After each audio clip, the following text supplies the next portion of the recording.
Pagi itu hutan di pangkalan Teluk Nangatayap masih diselimuti kabut tipis ketika Ali, nama samaran, seorang pekerja pemotong kayu asal Singkawang Utara, memulai pekerjaannya. Deru mesin dan suara parang yang membelah semak menjadi hal biasa baginya. Hutan adalah tempat ia mencari hidup, sesuatu yang selama ini ia pahami dengan cukup baik. Namun hari itu arah terasa berubah tanpa sebab. Sekitar pukul 9 pagi, Ali berjalan menjauh dari rombongan untuk mencari titik pohon berikutnya. Langkahnya mantap, mengikuti insting yang sudah terlatih. Tapi semakin jauh ia melangkah, suara manusia perlahan menghilang. Mesin, percakapan, semuanya lenyap, digantikan oleh keheningan yang terasa terlalu pekat. Ia berhenti sejenak, mencoba memastikan arah, tapi hutan seperti memutar dirinya tanpa ia sadari. Tanda yang ia buat di batang pohon muncul kembali di hadapannya. Jalur yang terasa baru berubah menjadi asing. Matahari masih tinggi, namun arah tidak lagi bisa dipercaya. Menjelang siang, rasa cemas mulai merambat. Di tengah kebingungan itu, ia melihat sebuah rumah.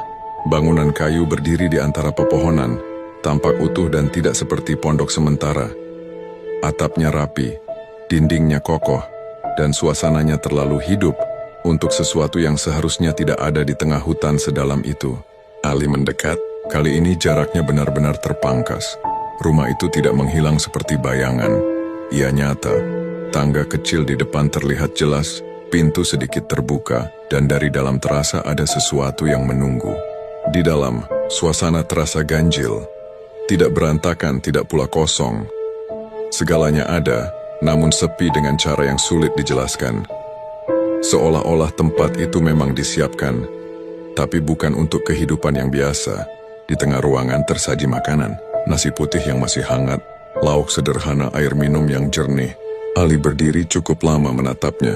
Perasaan yang tidak bisa dijelaskan menahan tubuhnya untuk mendekat. Ada sesuatu yang salah, bukan pada bentuknya, bukan pada aromanya, tapi pada kehadirannya di tempat itu. Waktu terasa berjalan lambat di dalam rumah itu. Beberapa kali ia merasa seperti didorong untuk duduk, untuk mengambil, untuk menerima. Namun setiap kali dorongan itu muncul, ada bagian lain dari dirinya yang menahan, membuatnya tetap berdiri di tempat. Suasana semakin berat, udara terasa menekan, hening terasa berisik. Tanpa alasan yang jelas, Ali mundur perlahan. Satu langkah lalu langkah berikutnya. Hingga akhirnya ia keluar dari rumah itu dengan napas yang terasa lebih lega. Ia berjalan menjauh tanpa menoleh, namun rasa penasaran memaksanya berhenti beberapa meter kemudian. Ia menoleh ke belakang. Rumah itu tidak ada, yang tersisa hanya pepohonan rapat, tanah lembab, dan bayangan hutan yang tak berubah. Tidak ada jejak bangunan, tidak ada tanda-tanda keberadaan apapun, seolah-olah ia baru saja keluar dari sesuatu yang tidak pernah benar-benar ada.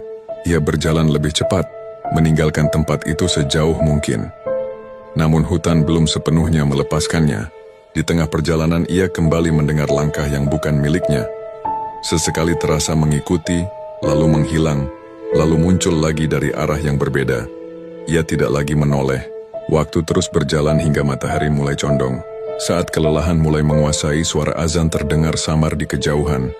Namun arah suara itu tidak pernah tetap, berpindah-pindah, seolah berputar di sekelilingnya. Ia hanya berjalan lurus mengikuti sisa keyakinan yang ia punya. Langit mulai berubah warna. Tepat ketika azan maghrib yang sebenarnya menggema dari arah yang jelas, Ali menemukan jejak ban di tanah.